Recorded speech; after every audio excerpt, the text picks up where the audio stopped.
एकजुटीचा नेता झाला कामगार तयार, बदलाया रे दुनिया सारी दुमदुमली ललकार। एकजुटीचा नेता झाला कामगार तयार। आणि कोविड काळामध्ये अक्षरशः घरोघरी जाऊन लोकांना मदत करणाऱ्या 72,000 आशा वर्कर बेमुदत संपावर जात आहेत। राज्यव्यापी संघटनांच्या बैठकीमध्ये त्यांनी संपाचा निर्णय घेतलाय। योग्य मानधनासाठी त्यांनी हा संप पुकारलाय। महाराष्ट्रामधल्या 68,000 आशा स्वयंसेविका आणि 4,000 गटप्रवर्तिका संपावर आहेत। काय आहे आशा म्हणजे? त्या नेमकं काय काम करतात? त्यांच्या मागण्या काय आहेत?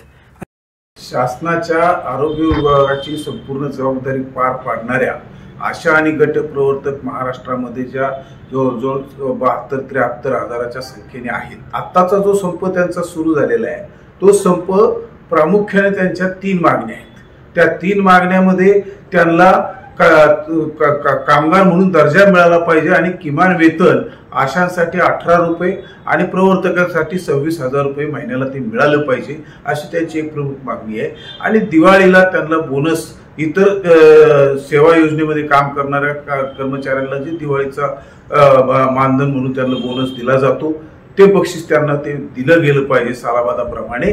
आणि त्या कंत्राटी पद्धतीचं जे काही शासनाचा आता निर्णय झालेला आहे त्या धर्तीवरती जर विचार केला तर त्यांची जी मागणी आहे की त्या आरोग्य खात्यामध्ये कामाच्या ज्या रिक्त जागा आहेत त्याच्यामध्ये ह्या आरोग्य विभागामध्ये यांचा समावेश जर केला आणि शासनाच्या धोरणानुसार जर हे अंमलबजावणी केली तर आरोग्य व्यवस्था सुधारण्याला त्याचा आणखी मदत होईल आणि यांना सुद्धा एक कायमस्वरूपीचा रोजगार त्यांना तो राहील। आणि त्यांची रास्त मागणी आहे 18,000 रुपये किमान वेतन आजच्या परिस्थितीत आशांनी मागणं किंवा 26,000 गटप्रवर्तकांसाठी मागणं याच्यात कुठल्याही प्रकारचं गैर नाहीये। आणि अशा प्रकारे शासन सुद्धा निरनिराळ्या महाराष्ट्रामध्ये आपण पाहिलं नगरपालिका, महानगरपालिका याच्यामध्ये काही संस्था नेमून त्यांना त्याचा ठेका देऊन त्यांच्याकडून ते काम करून घेतलं जातं।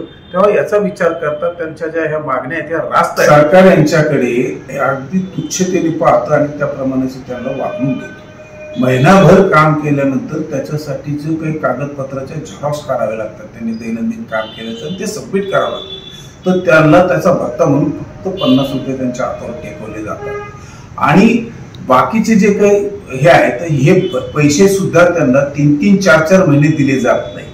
किती कष्ट केले ह्या लोकांनी, रोज 8 तास केलेले आहे, त्यांना त्याचा मोबदला पुरेसा मिळत नाही। सगळे मिळून 4-4.5, 5,000, 6,000 रुपयापर्यंत त्यांच्या हातात पैसे पडतात आणि तेही त्यांना 2-2, 3-3 महिने दिले जात नाहीत।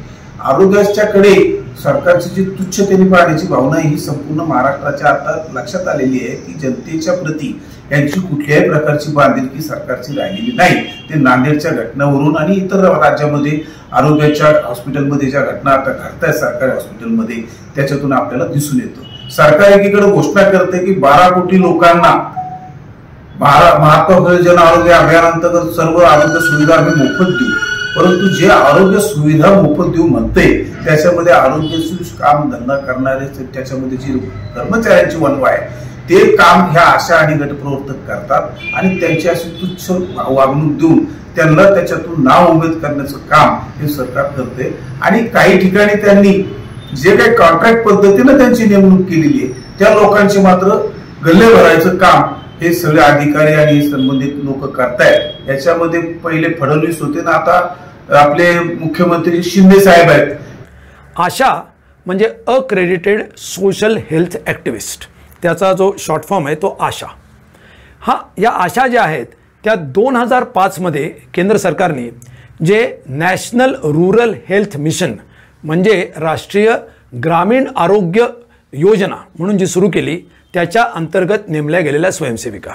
त्याच्यानंतर संपूर्ण देशामध्ये 1,000 लोकसंख्येच्या मागे 1 अशा प्रकारे या स्वयंसेविका नेमायची अशा योजना होती आणि त्यानुसार आजपर्यंत देशामध्ये 10 लाखापेक्षा जास्ती आशा स्वयंसेविका कर्मचारी या नेमल्या गेलेल्या आहेत।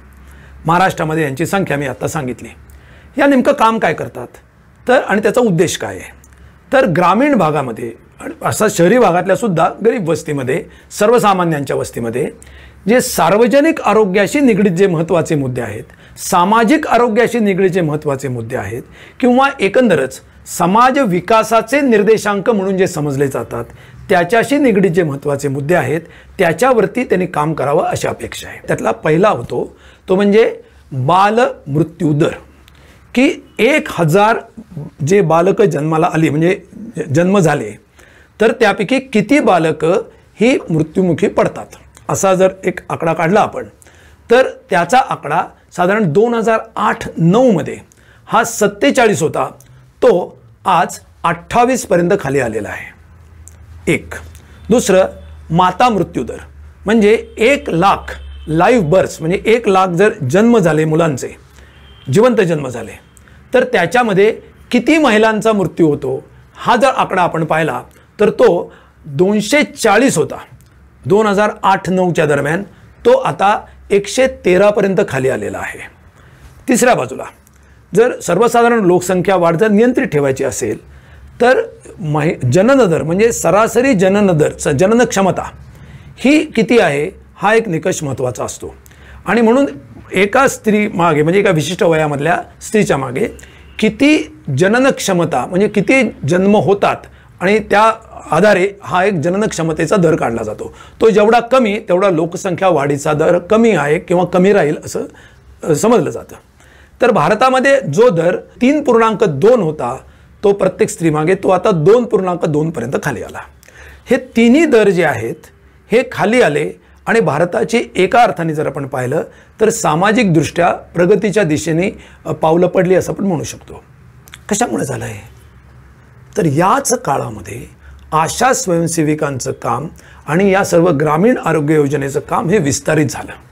आणि यामध्ये आशा स्वयंसेविकांचं काम हे अत्यंत महत्त्वाचं आहे, कारण त्या काय काम करतात तर हेच जे काम आहे की ज्या गरोदर महिला आहेत, म्हणजे त्या म्हणजे विवाहित आहेत आणि गरोदर नाहीत एक, आणि ज्या गरोदर आहेत त्या, ज्यांची बालकं लहान आहेत त्या, या सर्वांपर्यंत आरोग्याचा संदेश, आरोग्याच्या काही विशिष्ट चांगल्या सवयी किंवा काही अत्यंत आवश्यक अशी औषधं ही त्यांच्यापर्यंत पोचवणं, ती त्यांना घेण्यासाठी प्रवृत्त करणं आणि त्याचं महत्त्व त्यांना समजावून सांगणं, हे समुपदेशनाचं काम ज्याला आपण म्हणतो. एकूण आरोग्य व्यवस्था आणि या सर्वसाधारण समाजातल्या महिला यांच्यामधला दुवा किंवा पूल म्हणून या स्वयंसेविका काम करतात. दुसऱ्या बाजूला सार्वजनिक आरोग्य ज्याला म्हणतो, उदाहरणार्थ आता साथीचे रोग आहेत, आता जो कोरोनाची साथ आपण अतिशय भीषण प्रमाणात आपण ती अनुभवली, त्यावेळेला सगळ्यात पहिल्यांदा पुढे लढणाऱ्या ज्या होत्या, समाजामध्ये जाऊन सर्वे करत होत्या, लोकांना माहिती देत होत्या, लोकांची माहिती आरोग्य व्यवस्थेपर्यंत पोहोचवत होत्या, त्या आशा स्वयंसेविका होत्या. अर्थातच इतर सगळा आरोग्यामधला स्टाफ आहे, पण त्याच्यामध्ये आशा स्वयंसेविकांचं आणि त्यांच्या गटप्रवर्तकांचं काम हे अतिशय मोलाचं आणि महत्त्वाचं राहिलेलं आहे. मुलं जन्माला आल्यानंतर ती जर तीव्र आजारी पडली तर त्यांना दवाखान्यापर्यंत पोहोचवणं, गरोदर महिला बाळंतपणाने म्हणजे त्यांचं बाळंतपण हे दवाखान्यातच व्हावं, हॉस्पिटलमध्येच व्हावं, यासाठी आटोकाट प्रयत्न करण्यात त्यांना तिथपर्यंत पोहोचवणं, हे सर्व काम, अशी 10 प्रकारची कामं आशा स्वयंसेविका आणि गटप्रवर्तिका करतात. आणि त्याचे काय परिणाम आहेत आता मी आपल्याला समजावून सांगितलं. परंतु या स्वयंसेविकांना आणि गटप्रवर्तकांना सरकार काय वागणूक देतं हे पाहणं तितकंच महत्त्वाचं आहे. आरोग्य व्यवस्थेचा पाया ज्याला म्हणता येईल भारतासारख्या गरीब आणि अविकसित देशामध्ये, त्या या स्वयंसेविकांना कर्मचारी म्हणून सुद्धा मान्यता नाही. त्यांनी प्रशिक्षण घ्यायला हवं, अर्थातच योग्यच आहे ती अपेक्षा, आणि त्या प्रशिक्षण घेतात, त्याचं सर्टिफिकेशन त्यांना मिळेल, म्हणजे त्याचं प्रमाणपत्र त्यांना मिळणं हे सुद्धा एक अट आहे, आणि ते मिळण्या योग्यतेचं त्या प्रशिक्षण घेतात, त्याचा उपयोग करतात. अनेक औषधांचा साठासुद्धा स्वतःकडे ठेवण्याची त्यांच्यावर जबाबदारी आहे, त्यासुद्धा ती पार पाडतात, त्याचं वाटप करतात, पण त्या कर्मचारी नाहीत, त्या स्वयंसेविका आहेत. आणि म्हणून त्यांना सरकार जो मोबदला देतं त्याला मानधन असं म्हणलं जातं. आणि एकदा तुम्ही मानधन म्हणलंत की किती देतो याला काहीच महत्त्व नाही, कारण ते मानधनच आहे. आणि म्हणून या आशा स्वयंसेविका आणि या गटप्रवर्तिका या दिवसामधून कमीत कमी 6 ते 7 तास सर्वसाधारण काळामध्ये, आणि इतर वेळेला म्हणजे ज्या वेळेला साथ असते त्यावेळेला 8-8, 10-10 तास काम करतात. त्यांच्या घरापासून त्यांना अनेकदा दूर राहावं लागतं, कारण त्या ग्रामीण भागात असतात. त्यांनी जिथं जायची, भेट द्यायची ठिकाणं अगदी घराच्या जवळ असतात असं नाही, कारण त्या वाड्या वस्त्यांवर जातात, पावसा पाण्यात जातात. अनेक वेळा वाहतुकीची साधनं उपलब्ध नसतात, किंबहुना बहुतेक वेळा ती नसतात आणि असली तर ती परवडतातच असं नाही. अशा वेळेला त्या पायपीट करत जातात, दमछाक करून घेतात, रोगग्रस्त लोकांशी सतत त्यांचा संपर्क येतो, पण तरीही त्या कर्मचारी नाहीत. त्यांना 4,000 रुपये सरकार वेतन देतं आणि 1,000 रुपये आता कोविडच्या काळात सुरू केले आणि या ज्या गटप्रवर्तिका आहेत त्यांना 8,000 रुपये. आज सरकारने जाहीर केलेली किमान वेतनं कुठल्याही उद्योगातली ही 12,000च्या पुढं आहेत, म्हणजे महाराष्ट्रापुरतं बोलायचं तर, आणि इतर राज्यांमध्ये काय 1,000-1,500 ती कमी असतील. प्रत्यक्षात ती मिळतात का नाही, त्यांना कमी प्रमाणात मिळतात हा वेगळा मुद्दा आहे. परंतु सरकार जे इतरांनी किमान वेतन द्यावं असं अपेक्षा करतं ते सरकार या स्वयंसेविकांना, मग ते अंगणवाडी असतील किंवा आशा असतील, त्यांना हे किमान वेतन देण्याची भाषाही करत नाही. किंबहुना किमान वेतनाची तुम्ही भाषाच करू नका, कारण तुम्ही कर्मचारीच नाही. काम करतो तो जर कर्मचारी नसेल, ज्याच्या पाठीवरती ज्याच्या मानेवरती आरोग्याचं सर्व ओझं ठेवून तुम्ही लोकांपर्यंत पोचण्याची भाषा करता, त्या कर्मचारी नाहीत, त्या स्वयंसेवक आहेत आणि म्हणून त्यांना आम्ही वेतनही देणं लागत नाही. ही भाषा शुद्ध वेठ बिगारीची भाषा आहे आणि ती बदलली पाहिजे. ही कुठल्याही सामाजिक नीतिमत्तेला ही धरून नाही, म्हणून ती तात्काळ बदलली पाहिजे. आणि म्हणूनच हा जो संप आहे, हा संप वाजवी कारणासाठी आहे, तो योग्य आहे, त्याला सर्वसाधारण समाजाने पाठिंबा दिला पाहिजे.